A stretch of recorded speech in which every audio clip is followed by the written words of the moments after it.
बिस्मिल्लाहिर्रहमानिर्रहीम अल्हम्दुलिल्लाहि वहदहु वस्सलातु वस्सलामु अला मन ला नबिय्य बअद अम्मा बाद। किसी साहब ने सवाल पूछा है कि बहुत से लोग काबतुल्लाह के ग़िलाफ़ पर उंगलियों से अपने रिश्तेदारों के दोस्त व अहबाब के नाम लिख रहे होते हैं और उनका मानना यह होता है कि जिस शख्स का नाम काबतुल्लाह के ग़िलाफ़ पर इस तरह लिखा जाएगा उन्हें अल्लाह ताला ज़रूर भी ज़रूर ज़िंदगी में हज के लिए कबूल फरमा लेंगे। हमने भी उम्रे के सफ़र पर कई बार देखा कि लोग इस तरह काबतुल्लाह के ग़िलाफ़ पर उंगलियों से नाम लिख रहे होते हैं। इस सवाल का जवाब ये है कि इस तरह की कोई बात शरीयत और सुन्नत से तो साबित नहीं है, यानी अहादीस के ज़ख़ीरे में कहीं भी ये बात मौजूद नहीं है कि जहाँ ये लिखा हो कि जो आदमी इस तरह काबतुल्लाह की दीवार पर या उसके ग़िलाफ़ पर फ़लाँ शख्स का नाम लिखेगा तो उसे अल्लाह ताला हज के लिए कबूल फ़रमा लेंगे या उम्रे के लिए कबूल फ़रमा लेंगे, वहाँ की हाज़िरी का मौका अल्लाह ताला उसे अता फ़रमाएँगे। इसका तज़किरा कहीं भी शरीयत और सुन्नत में मौजूद नहीं है। अलबत्ता ये बात ज़रूर मिलती है कि जिस आदमी ने भी हज़रत इब्राहीम अलैहिस्सलाम की उस निदा पर जितनी मरतबा लब्बैक कहा था, जब उन्होंने काबतुल्लाह के पास खड़े होकर पहाड़ पर चढ़कर ये सदा लगाई थी और लोगों को हज काबतुल्लाह के लिए दावत दी थी, तो उस वक्त जितने लोगों ने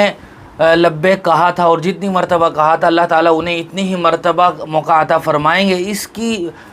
तस्दीक तो की जा सकती है, ये बात मिलती है। अलबत्ता उंगली से लिखने की कोई बात सुन्नत से साबित नहीं है,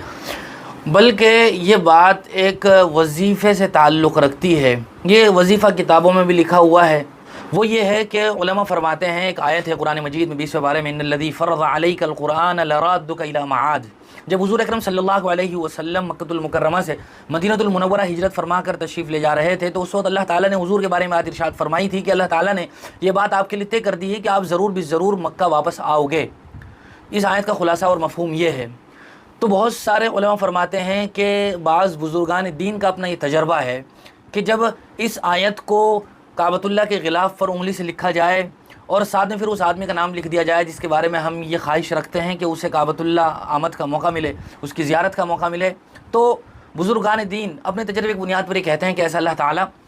अता फ़रमाते हैं। लेकिन ये एक वजीफ़ा है जो उन्होंने अपने तजर्बे की बुनियाद पर कहा है। बेहतर है कि आजकल वहाँ जिस तरह की भीड़ होती है और लोग नाम लिखने की जिस कदर मेहनत करते हैं, पुलिस हटा रही होती है, जलील भी करती रहती है, और इसी तरह पुलिस इस बात को बहुत ही गलत निगाह से भी देखती है। इसी तरह लड़कों और लड़कियों का, ख़वातीन का, मर्दों का जो वहाँ मेल मिलाप हो जाता है, इस चक्कर में बहुत सारे लोग लिखने में ही लगे रहते हैं। तो बेहतर है कि आजकल इस काम को न किया जाए, और अगर कोई आदमी इस अमल को सुन्नत या वाजिब समझ कर करता है, यानी काबतुल्लाह के ग़िलाफ़ पर वो जो नाम लिख रहा है उसको सुन्नत या वाजिब भी समझ रहा है, तो फिर तो ये तो गुनाह है जिससे बचना बेहद ज़रूरी है। ऐसे ही अगर मौका मिल जाए, धक्कम पेल ना हो और बेइज्जती का भी कोई मसला ना हो, तो बुज़ुर्गान दीन के इस तजर्बे से फ़ायदा उठाते हुए अगर कोई आदमी लिख दे तो इसकी बज़ाहिर गुंजाइश भी है, लेकिन इन तमाम तर शराइत को मलहूज़ रखना बेहद ज़रूरी है। हम में से बहुत सारे हिंदुस्तानी, पाकिस्तानी, बंगालियों को तो देखा जाता है कि वो तो हर जगह अपने नामों की छाप छोड़ के आते हैं। वहाँ वो अगर गारे सोर पर जाते हैं तो वहाँ गारे सोर के करीब के सारे पत्थरों को उन्होंने रंगा हुआ है, अलग अलग तरीके से नाम लिखे हुए हैं अपने अपनी महबूबाओं के और जिनसे वो शादी करना चाहते हैं उनके, अपने दोस्तों रिश्तेदारों के। इसी तरह अगर जबल रहमत पे देख लिया जाए, वहाँ भी यही हशर किया होता है हम लोगों ने, हिंदुस्तानी और पाकिस्तानियों ख़ास तौर से, कि नाम लिखे होते हैं। कोई पेन से लिख रहा है, कोई रंग से लिख रहा है, कोई कलम से लिख रहा है, और वहाँ अच्छी तरह उन्होंने अपनी छाप छोड़ी होती है और कोई भी अंदाज़ा लगा सकता है कि ये ज़रूर हिंदुस्तानी या पाकिस्तानी का काम है। तो इस बात की शरीयत और सुन्नत से कोई भी हकीकत साबित नहीं होती है, बस लोगों ने देखा देखी ये रस्म व रिवाज शुरू कर दिया है, और जो भी जाता है और जब पहले से लिखे हुए नाम देखता है तो वो भी ज़रूर इसमें अपना हिस्सा डालने की कोशिश करता है। इसके अलावा जो मैदान उहुद में शुहदाए उहुद का जो मज़ार है, जो उनका कब्रिस्तान है, उसकी दीवारों पर भी लोगों ने नाम लिखे होते हैं। हालांकि ये गलत तरीक़ा है, इससे बचना बेहद ज़रूरी है, और जो बात पहले ज़िक्र की गई है वो बात भी अपने हमें ज़हन नशी कर लेनी चाहिए। अल्लाह ताला हम सब को दीन की सही समझ नसीब फरमाए। व आखिर दावाना अल्हम्दुलिल्लाहि रब्बिल